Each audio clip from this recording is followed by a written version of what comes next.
Todo el mundo parece estar de acuerdo en que el conservadurismo regresó. Son tiempos sombríos, eso es innegable. Lo vemos en cuanto abrimos TikTok o Instagram y vemos esos videos de hombres y mujeres con perlas, cabelleras perfectamente peinadas, casas lujosas. Lo vemos cuando alguien dice energía femenina o energía masculina para referirse a roles de género tradicionales. Lo vemos en la llamada popularidad que ha recibido la estética old money. Esa que fantasea con el lujo de antaño construido sobre el caos de la modernización industrial. Esas cosas que parecían algo del pasado están dominando las redes sociales. Muchas personas tratan de explicar este fenómeno a través de teorías como la del péndulo, esa que dice que la historia es cíclica y los humanos tienden a replicar ciertas ideas o actitudes del pasado. Pero ¿qué pasaría si les dijera que tal vez estas ideas nunca se fueron en realidad? Ahora le llamamos old money, pero en los 2000 producciones como Twilight o Harry Potter nos invitaban a romantizar esa opulencia antigua, solo que disfrazada de magia y vampiros. Desde tiempos inmemorables se ha estado luchando por la libertad del cuerpo femenino y la aceptación de la comunidad LGBT. Pero ahora tenemos otras preocupaciones, no solamente el hecho de que existan. Cuando entramos a redes sociales, sí es muy fácil pensar o decir que el conservadurismo regresó. Pero no podemos decir que las cosas son exactamente iguales que hace 50 años, por ejemplo. ¿Qué es entonces exactamente lo que está regresando? ¿Alguna vez se fue? ¿Qué es lo que está pasando? Acompáñenme a entender por qué estamos diciendo que el conservadurismo regresó. Y si es verdad, ¿qué podemos hacer para frenarlo? Y por supuesto, acompáñenme a ver cómo la cultura pop nos ayuda nuevamente a entender todos estos dilemas que parecen tan serios. Capítulo 1, capítulo 1. Capítulo 1. ¿Qué es ser conservador? Antes de entrar a tema, tenemos que entender exactamente qué significa ser conservador y por qué nos incomoda tanto. Y es que cuando decimos que una persona es conservadora, usualmente pensamos que esa persona tiene actitudes o ideologías que comulgan más con el pasado. Pero cuando decimos pasado es muy vago, o sea, ¿qué es pasado? ¿10, 20, 50 años? La verdad, yo creo que el Joker se equivoca. Más que vivir en una sociedad, nosotros vivimos en sistemas. Una estructura compuesta por reglas, valores y relaciones que moldean nuestras decisiones, identidades y aspiraciones. Y en un sistema social conviven varias capas. Por ejemplo, el sistema religioso que nos indica lo que es lo divino y lo desviado. El sistema económico que define nuestras condiciones materiales y nuestra posibilidad del progreso, y el sistema cultural que a través del arte y los medios refleja cómo se relacionan todas las otras capas que les acabo de comentar, y además proyecta cómo es que una sociedad entiende lo que es valioso, moralmente correcto, divino o bello. Y sinceramente, cuando en estas épocas nosotros decimos que está regresando el conservadurismo o una persona es conservadora, creo que nos estamos refiriendo al sistema social que existía después de la Segunda Guerra Mundial, el cual creo que podemos definirlo a través de 5 pilares importantes. En primer lugar, roles de género bien establecidos. El hombre provee y va a trabajar todos los días. La mujer se queda en casa para hacer su sostén y compañía. El libre mercado como la economía principal en donde las empresas y aparentemente el individuo tienen completa libertad para dedicarse a lo que quieran y acumular el capital que quieran. La heterosexualidad como institución. Salida de los roles de género súper rígidos que también forma parte de estos cimientos, se crea la heteronormatividad como el único vínculo romántico que es socialmente aceptado. Cualquier otro tipo de expresión sexual o de género es una desviación peligrosa. La religión, particularmente la religión cristiano-católica, como la única base para determinar cuál es la verdadera moral, lo correcto y lo incorrecto. Una sociedad caucásica se le da más importancia a las personas de tez clara, mientras que otro tipo de etnias o identidades raciales terminan al margen. Estos son los pilares sociales que han sido definidos y debatidos desde los años 50. Y siguen siendo temas salientes, siguen siendo temas de debate, siguen siendo temas controversiales. ¿Por qué? porque desde hace más de 50 años son las métricas que nos han ayudado a medir el progreso de la sociedad mundial. Pero no solo por eso, también porque fueron los temas que más se discutieron una vez que se cimentó la tecnología que todavía utilizamos en nuestras épocas, como el teléfono, el cine o la televisión. Tecnología que en la Segunda Guerra Mundial fue utilizada como herramienta de propaganda, ayudó a democratizar la cultura y a crear lo que nosotros conocemos como cultura pop. Una cultura que comparte ideas, ideologías y actitudes a través del mundo y especialmente a través del entretenimiento. Por eso Superman fue el primer superhéroe gestado en la Segunda Guerra Mundial y se presentó como ese salvador casi Dios que tiene todas las soluciones de la humanidad. Esta cultura pop compartida en todo el mundo nos dio herramientas para medir nuestro progreso social y cómo nos relacionábamos con los 5 pilares que les acabo de mencionar. Y aunque no me crean, desde los 60 y hasta bien entrados los 90, la cultura pop parecía indicar que la evolución o el progreso de la sociedad era lineal y no iba a parar. Oh, qué equivocados estábamos. La cultura pop luchó contra viejitas religiosas y contra la censura. Constantemente mostraba luchas por modificar los roles de género, por hacer que la religión ya no dictara lo que se podía o no se podía hacer, por buscar sociedades más diversas tanto en la forma en la que hablábamos de sexualidad como para etnias sociales. Y estos esfuerzos que se dieron en esas décadas aparentemente sí tenían resultados. Cada década tenía cada vez más libertad, más diversidad, más tolerancia. De hecho, filósofos como Ronald Inglehart pasaron toda su carrera tratando de entender cómo los cambios culturales podían explicar también el progreso social. Y este señor sacó de hecho un estudio en 2005 que ya más o menos explicaba lo que estamos viviendo en estas épocas. Aunque lo que más me gusta de las ideas de este señor es que vincula el progreso económico con el progreso social. Mientras más estabilidad económica hay en una sociedad, supuestamente tiende a ser más democrática, más tolerante, más libre. Él llamaba a esta transición pasar de valores materialistas, o sea, ideas o valores que nos ayudaban a acumular riqueza, como que el fin justifica los medios, por ejemplo, a valores postmaterialistas. Ahora que no nos tenemos que preocupar por cómo vamos a vivir, podemos empezar a cuestionar cosas como por qué las mujeres todavía no pueden vestirse como quieren sin ser violentadas en la calle. Inglehart de hecho decía que para medir el verdadero progreso de una sociedad bastaba con medir qué tanta tolerancia tenía esa sociedad con respecto a temáticas sobre la comunidad LGBT. Y saben, sí hubo un tiempo en el que parecía que ya habíamos llegado a la máxima libertad en todos los sentidos. La época de los 2000. Capítulo 2. La libertad 2000era. Entre el avance de la tecnología, que MTV le ganó a las señoras religiosas, y el hecho de que la democracia, particularmente la democracia de Occidente liderada por Estados Unidos, parecía la norma, los 2000 representan una década en donde por fin parecía que habíamos llegado a la cumbre del progreso social y económico. En apariencia, los roles de género se modificaron por completo. Las mujeres no solamente tenían acceso a puestos de trabajo y a equidad salarial, también tenían autonomía sobre su cuerpo. Madonna se besaba con Britney y Christina. Mónica, Rachel y Phoebe eran la muestra de mujeres independientes de clase media alta. Igual Sex and the City y Legalmente Rubia. Katy Perry, Taylor Swift, la libertad de comprar faldas cortas o que cada vez estaba más normalizada la aceptación de la comunidad LGBT eran grandes pruebas de esto. Curiosamente, fue en esta época donde también el porno se volvió mainstream. Décadas antes que Sabrina Carpenter, Paris Hilton construyó su carrera asumiendo y tomando el control de su video sexual. Y así hizo un emporio en donde básicamente utilizó como objeto su sexualidad, su sex appeal, y no tenía miedo de venderse a hombres. Pero en esta época esas decisiones eran feministas porque ella tenía el control. Y además estaba rompiendo tabúes de género porque no se le permitía a las mujeres disfrutar tan abiertamente de su sexualidad.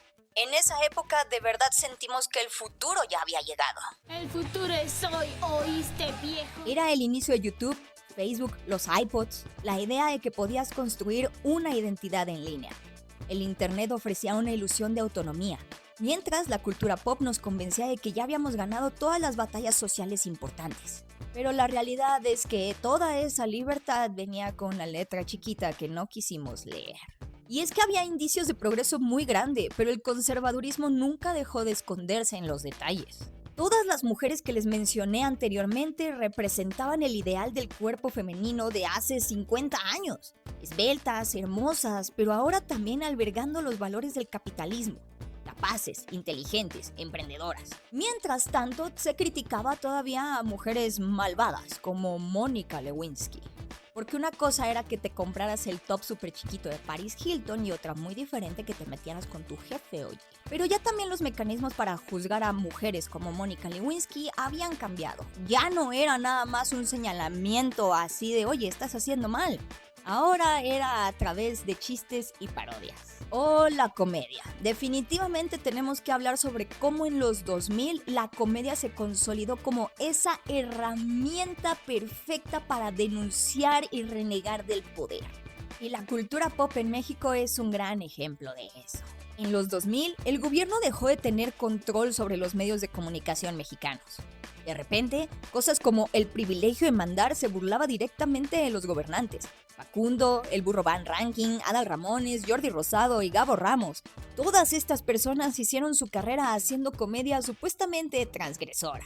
Y aquí quiero hacer un pequeño paréntesis para hacer un shout out al programa Desde Gallola, porque les tengo que admitir que como una niña que creció en Zacatecas, de repente ver ese programa sí me ayudó a entender un montón de temas sobre sexualidad y género que nunca habría entendido de no existir ese programa porque nunca me habrían dicho nada. Pero la gran mayoría de las producciones que les estoy comentando no eran como Desde Gallola. Su comedia seguía enfatizando roles de género. Sketches como el que lo hagan ellas es un gran ejemplo de eso. Y de hecho, ahora que los podemos analizar ya con el paso del tiempo, nos podemos dar cuenta que muchas de sus ideas eran controversiales nada más por las ganas de ser controversiales. Como este momento horrible de Facundo. ¿Y por qué no tenerlo aquí? ¿Qué pasaría con un bebé en la calle? ¡Ay, pero qué chistoso! ¡Qué controversial! Un güero hiper privilegiado cuestionando a una niña embarazada en situación de calle. ¡Guau! Creo que 25 años después podemos ver cómo en los 2000 todo lo que nosotros llamábamos libertad escondía dentro de sí misma una contradicción muy profunda. Sus propias herramientas de opresión que seguían salvaguardando los 5 pilares de la moralidad. Piensen en el 9/11, que cambió un poco la forma en la que entendíamos a los superhéroes, por ejemplo. En esta época dejaron de ser historias para niños, y el cine se encargó de hacerlo lo más realista posible. El pináculo de los superhéroes en esta época, sin duda, es la trilogía de The Dark Knight de Christopher Nolan. Y toda su representación de Batman es un hombre que está esmerándose muchísimo por mantener el status quo. Así tenga que espiar a toda una población. Beautiful, isn't it? Beautiful, unethical, dangerous. You've turned every cell phone in Gotham into a microphone. And a high-frequency generator receiver. La comedia, que se entendía como la mejor herramienta de denuncia, en realidad la ejercían personas como Facundo. Hombres privilegiados cuyo objeto de burla era la mujer, pero estaba bien porque ya tenían libertad siempre y cuando no abortaran. Abortar yo jamás. O los gays, que también estaba bien burlarse de ellos porque ya los aceptamos siempre y cuando no se metan con nosotros. Es más, quiero pedirles una disculpa en nombre de todos los meseros del mundo. Pero es bien chistoso ver ahora cómo Gabo Ramos o figuras como Facundo son hiper religiosas. Igual Molotov son mega cristianos a pesar de que en los 2000 se vendían como una herramienta antisistema. Había aparentemente en la cultura pop una libertad enorme, pero en realidad no la había. Solo no había cuestionamientos importantes.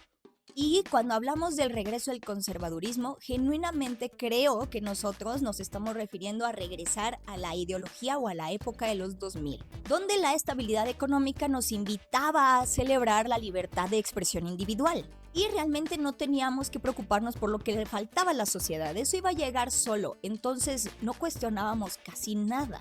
Curiosamente también fue en esta época en donde Tony Stark nos enseñó que los multimillonarios iban a llegar a salvarnos de todas nuestras otras preocupaciones mundanas. Pero cuando hablamos de que está regresando esa mentalidad, tiene implícito aceptar que alguna vez se fue. Que hubo una época en donde podíamos señalar a figuras como Facundo y decirle que eran anticuadas. Y sí pasó. Ahora que estamos en 2025, ya podemos analizar los 2010 o la época en la que lo woke triunfó. ¡Ay, qué horror! Capítulo 3. Las redes sociales y la cultura de la cancelación. Yo tengo 3 ideas sobre por qué ganó lo woke en la década del 2010. En primer lugar, las redes sociales sí llegaron a democratizar los discursos públicos. Ahora todo el mundo tenía la oportunidad y la capacidad de cuestionar todo lo que había a nuestro alrededor. Facundo, Yacas, Franco Escamilla, de repente la comedia subversiva que se atrevía a denunciar resultó ser gordofóbica, sexista, racista. Y como les dije hace ratito, gracias a estos cuestionamientos nos dimos cuenta de que estas figuras en realidad eran profundamente conservadoras y religiosas. Marilyn Manson también es un ejemplo perfecto de eso. En los 2010, ahora se nos pedía analizar con lupa los comentarios sociales de producciones como las de Chespirito. La primavera árabe, esas manifestaciones en países como Egipto y Yemen, auguraban una forma de organización masiva que nunca habíamos visto. Una que podía superar la censura de países autoritarios porque los países autoritarios no entendían qué estaba pasando y además se gestaba desde el pueblo para el pueblo. El internet parecía una verdadera arma democrática. Y sí creó un lenguaje nuevo. Ahora se podían señalar a personas muy poderosas, como Harvey Weinstein. Y no solo eso, las movilizaciones en redes podían saltar de la pantalla y convertirse en movimientos como el Me Too. Social media was crucial for this campaign. It helped a decentralized movement arise. It made people realize that they were not alone. And it made it impossible for the regime to stop it. At the time, they didn't even understand it. And on January 25th, Egyptians flooded the streets of Cairo and other cities, calling for change. Y también comenzaron a haber análisis muchísimo más profundos sobre el rol de los superhéroes en la sociedad, y también actitudes cada vez más cínicas. No por nada, Zack Snyder intentó deconstruir todo lo que nosotros creíamos de los mitos de DC Comics y hacernos preguntar qué pasa cuando estas figuras se rompen y se vuelven malvadas. El otro tema que ayuda a explicar por qué lo woke triunfó es Obama. Obama.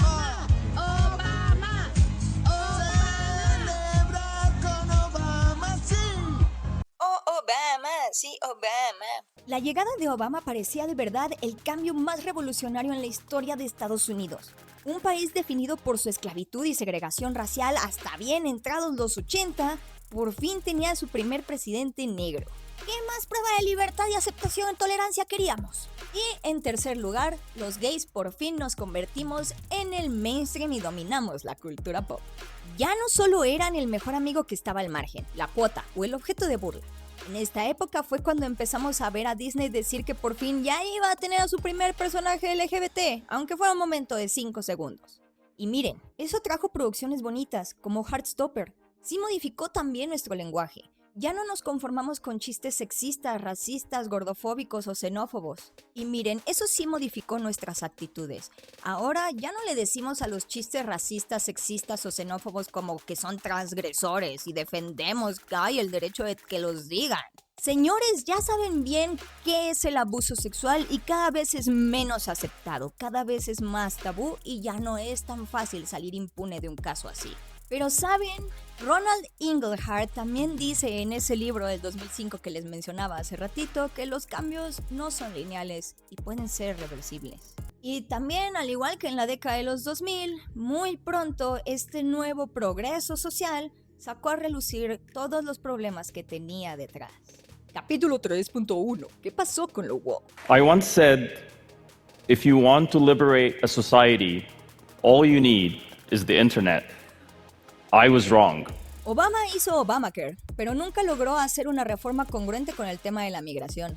Tampoco frenó la guerra de Afganistán. Y sí, él tuvo parcialmente la responsabilidad de manejar la megacrisis económica de 2008. Le tocó vivir cómo la sociedad estadounidense perdía poder adquisitivo y no pudo hacer nada para revertir eso. Las redes sociales, esas que eran bastión de la democracia y la libertad, comenzaron a gestar grupos de personas que estaban en contra precisamente de esos ideales. En 4chan, por ejemplo, los hombres que se sentían desprotegidos por el sistema culpaban a las mujeres, a la comunidad LGBT y a los migrantes. Y ahora ellos usaban también la comedia como herramienta de propaganda para poder transmitir sus mensajes. Tal vez ya no era socialmente aceptado, pero el lenguaje ofensivo nunca se fue. Y para entender esto me parece muy curioso lo que acaba de pasar con Grok, la inteligencia artificial de Elon Musk que utiliza en X y que ahora se acaba de declarar que es Mecha Hitler. Porque en 2016 existió Tai, una chatbot que también se volvió Mecha Hitler porque se estuvo alimentando de los tweets. Tweets, era 2016, todavía era Twitter. Y de todas maneras era tanto el discurso de odio, tanto el discurso antisemita, que Tai terminó exactamente igual que Grok. Tal vez lo woke se volvió por un pequeño periodo de tiempo la ideología que imperaba en la cultura pop. Pero los grupos que se quejan de eso siempre han estado ahí, también han sido muy vocales. La ironía de la rana Pepe, esa añoranza por tiempos más sencillos en donde las películas de Star Wars no tenían que cubrir esas cuotas molestas de sociales sobre mujeres y gays, donde los comentarios problemáticos no eran tomados tan a pecho. Eso fue precisamente lo que ayudó a que Donald Trump se convirtiera en una figura de contracultura tan importante que terminara siendo lo que es ahora. Y es que uno de los grandes problemas de las redes sociales es que de repente a todo mundo se le empezó a juzgar con la misma piedra. Si se señalaba a Harvey Weinstein, también se señalaba a Lady Tres Pesos. Pero pues ¿cómo vamos a criticar de la misma manera a un dude que literalmente tenía tanto poder que abusaba un montón de él, a una morra random que pues sí, es sexista, es clasista, pero pues al final de cuentas, ¿quién es ella de todas formas? Estos señalamientos eran súper intensos, pero también eran muy masivos y se olvidaban con la misma intensidad y rapidez con la que nacían. O piensen en todas las veces que se armaban así discusiones larguísimas y debates súper intensos nada más porque una persona random tuiteó a las 3 de la mañana que a esa persona le gustaría ver una película de un Superman LGBT. Si los 2010 estuvieron definidos por tener herramientas tecnológicas que nos ayudaban a analizar cada parte, cada detalle de la sociedad y escuchar cada queja, realmente nunca nos ayudó a construir herramientas que nos ayudaran a dar seguimiento a estos temas de manera coherente y sostenible. Más bien, lo que terminó pasando es que sí hizo una sociedad que tiene miedo de opinar. Nuevamente parecía que había juicios morales sumamente rígidos, solo que ahora enfocados en la libertad y la diversidad. Nosotros teníamos que saber cómo entrar a las tendencias correctas utilizando el lenguaje correcto.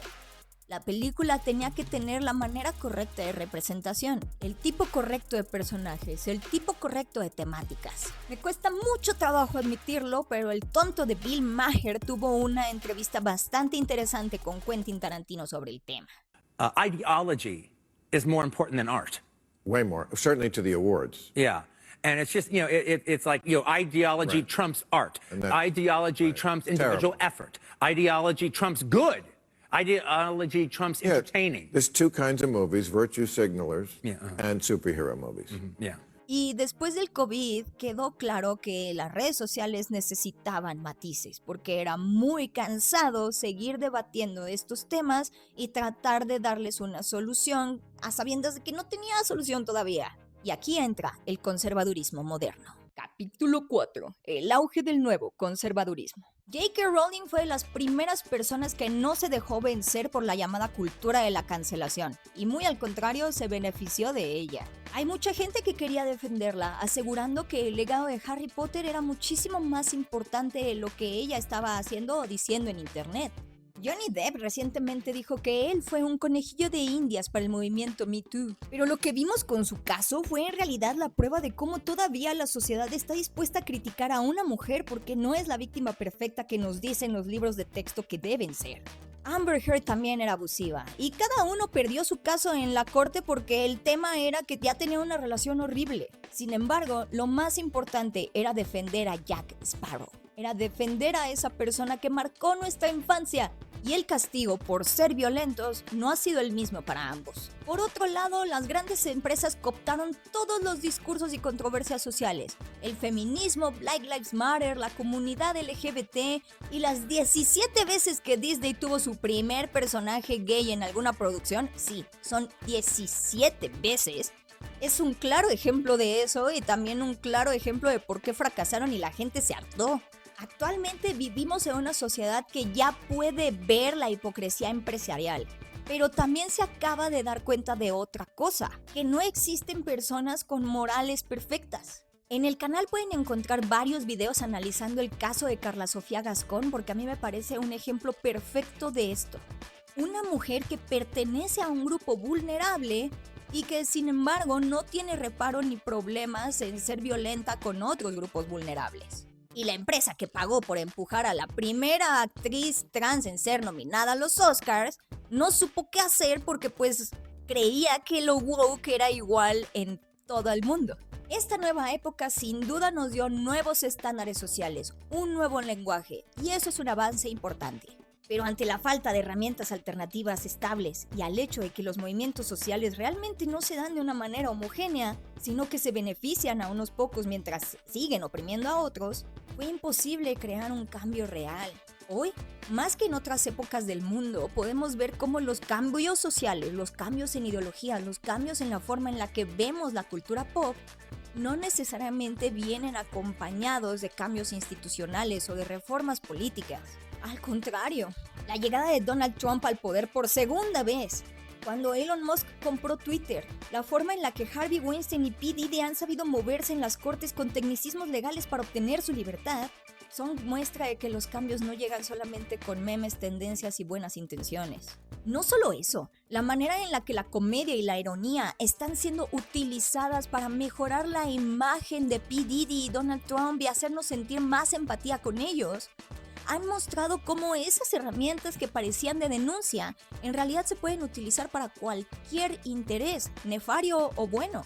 También lo vemos en la forma como Mark Zuckerberg, Jeff Bezos, Elon Musk, Sam Altman o Liang Wenfeng siguen siendo hombres que quieren lograr sus intereses por sobre todas las cosas y tienen éxito constantemente. Vivimos en un mundo en donde los villanos de cómics existen y ya triunfaron. Por eso en la cultura pop ya no creemos en los superhéroes buenos y The Boys se volvió la norma. Nadie es bueno en realidad. Y esa decepción es precisamente lo que nos está llevando al conservadurismo otra vez. Sí, estamos hartos de lo woke en el cine, pero los 5 pilares del conservadurismo que les dije siguen aquí. Realmente no se han ido, solo están mutando porque nuestras tendencias de consumo y los productos en los que se empaquetan están cambiando también. Lo vemos en la forma en la que hay una brecha ideológica de género cada vez más grande entre hombres y mujeres jóvenes, pero también en la forma en la que las nuevas generaciones están buscando un cobijo espiritual en la astrología. Ya no es el mismo lenguaje de los 50, ni se pide que se cuiden las instituciones de hace casi 100 años, pero hay una añoranza por un tiempo más estable, y esos tiempos yo la verdad creo que son los 2000. Una época donde había mucha libertad individual, pero todo estaba hecho para que no cuestionáramos nada, para que nos riéramos y ya. Y saben, el momento en el que llegó la tendencia brain rot de tralalero tralala, me pareció que es un indicio de eso. Un humor sin sentido que nos invita simplemente a disfrutar y a no cuestionar. Y es que la verdad es muy irónico que en una época donde aparentemente hay muchísima información, no podamos discernir lo que es real y lo que no. Y no podemos hacerlo porque la gente que domina el internet quiere que nos quedemos atrapados en nichos discutiendo por siempre y consumiendo publicidad que no sabemos qué es publicidad. Y eso sí fomenta el avance de dictaduras autocráticas. Hannah Arendt lo dijo mejor que yo. Lo que hace posible que crezca una dictadura o cualquier estado totalitario es que la gente no esté informada. ¿Cómo puedes tener una opinión si no estás informada? Si todo el mundo te miente, la consecuencia no es que le creas las mentiras, sino más bien que nadie cree en nada nunca más. ¿Por qué quejarnos de Sabrina Carpenter si ella libremente decide vender su cuerpo y lo está haciendo como un statement? Porque Sabrina la verdad se presenta como una heredera del girl power de los 2000, pero sin el cuestionamiento social que acompañaba precisamente esa época. Es la libertad estética sin la crítica al sistema. Sus decisiones no son feministas y por más que diga que las hace consciente, de todas maneras lo único que está haciendo es cimentar y apoyar al patriarcado. ¿Pero qué no podemos disfrutar del cuerpo de una mujer que simplemente lo quiere vender? En un mundo donde todavía no hay herramientas correctas para dar un buen seguimiento a casos de abuso sexual, en donde se revictimiza a las mujeres en cada paso del camino cuando deciden denunciar, donde todavía es más común creerle primero al hombre que a la mujer, no se puede disfrutar. Hay que decir lo que es, una herramienta más del fascismo, para que aceptemos sin chistar que hay roles de género bien establecidos que incluso las mujeres aceptan. Que esa era básicamente la narrativa que se venía dando desde los 2000 con Paris Hilton y Kim Kardashian. Conclusión. Si seguimos el ejemplo de Ronald Inglehart, creo que nos estamos acercando a un punto en donde las preocupaciones materiales le están ganando nuevamente a las preocupaciones postmateriales. Las nuevas generaciones romantizan la estética old money, la astrología y quieren ser amas de casa porque han vivido en momentos de muchísima incertidumbre y no saben hacia dónde se va a ir el mundo. Así que están buscando un poco de sentido, un poco de estabilidad. Incluso yo diría que están buscando un poco de desconexión del internet. Los 2000, curiosamente, fueron la última época en donde se vivió todavía una vida analógica. Pero lo más importante de este momento es que todas esas estéticas que nosotros llamamos como el nuevo auge del conservadurismo nos están invitando a no pensar. Hay un filósofo bastante cínico que me encanta que se llama John Gray y él dice que en realidad cualquier tipo de discurso, a pesar de que en un momento parezca liberal o en otro momento parezca conservador, puede ser manipulado y puede regresar a través de otro tipo de lenguaje. Y eso creo que es lo que estamos viviendo ahora. Mujeres que se dicen liberales o que se dicen feministas son las primeras en aceptar que existe una energía femenina que es inherentemente diferente de la energía masculina. O sea, roles de género de que las mujeres son de Venus y los hombres son de Marte. Hoy, personas LGBT o personas feministas rechazan a la comunidad trans, a pesar de que es un grupo vulnerable que cada vez tiene menos derechos. También se rechaza a las personas bisexuales y en general no se puede hablar abiertamente en ningún problema en relaciones LGBT. Todo tiene que ser bonito, positivo, admirable, tolerante. Hoy en cada parte del mundo se hacen intentos legislativos para quitarle a la mujer el derecho de abortar. Y las mujeres que culturalmente alguna vez fueron símbolos del progreso social, como Katy Perry, se vuelven edecanes que nada más sirven como modelos para un científico loco que está ayudando a la tecnología o lo que sea que está haciendo Jeff Bezos. Umberto Eco dice en su libro Contra el fascismo que el fascismo es eterno.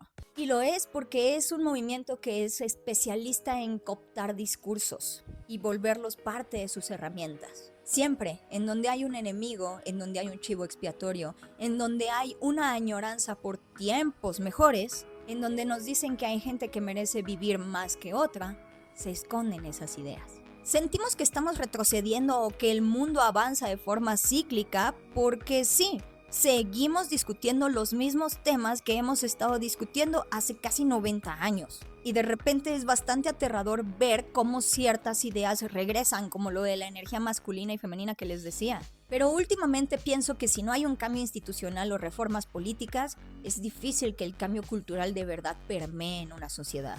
¿Dónde está el peligro nuevo entonces? ¿A que quieren reducir causas políticas, movimientos a trends de TikTok y videos virales? Consignas profundas a simples momentos de alto consumo y fácil replicabilidad. Nos quieren reducir a etiquetas, a demografías, a que no pensemos, a que simplemente sigamos nuestro día a día como siempre. ¿Qué tenemos nosotros?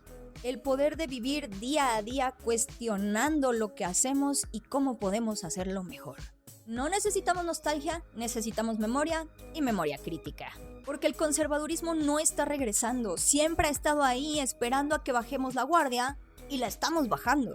En un mundo que parece muy incierto y que hay una vorágine de información horrible, lo mejor y más revolucionario que podemos hacer es recordar quiénes fuimos, quiénes queremos ser y no dejarnos engañar por el brillo del pasado o por quienes nos dicen que tal persona o tal grupo es el enemigo. Porque aunque el conservadurismo nunca se fue, tampoco se ha ido nuestra capacidad de resistirlo. Pero bueno, muchas gracias por ver este video. Espero que les haya ayudado a entender más o menos qué es el conservadurismo, qué es lo que está regresando y hacia dónde estamos yendo. Espero también que disfruten de los videos de live que acompañan este video en donde trato ciertos temas específicos. Espero que la espera haya valido la pena. Muchas gracias por siempre apoyarme, muchas gracias por ver este video y pues nos vemos la próxima porque van a haber nuevos videitos y ya tengo el nuevo tema del siguiente video ensayo que se va a estar estrenando en agosto. Va a ser por supuesto de la evolución de la tecnología y de la inteligencia artificial. Nos estamos viendo, nos estamos escuchando. Síganme en mis redes sociales para que se enteren de los siguientes videos, de cuáles van a ser las temáticas de los lives que vamos a tratar las siguientes semanas. Este video también va a tener su propio live el miércoles en donde voy a hacer como un preguntas y respuestas más ligero para que podamos discutir los temas del video, que me digan qué les pareció, lo que no les gustó, algunas ideas que ustedes quieran discutir. Todo lo vamos a ver el próximo miércoles. Estén pendientes de mis redes sociales en donde les voy a decir bien la hora. Los quiero mucho, de verdad, les quiero mucho. Muchas gracias por ver mi video y pues ya saben,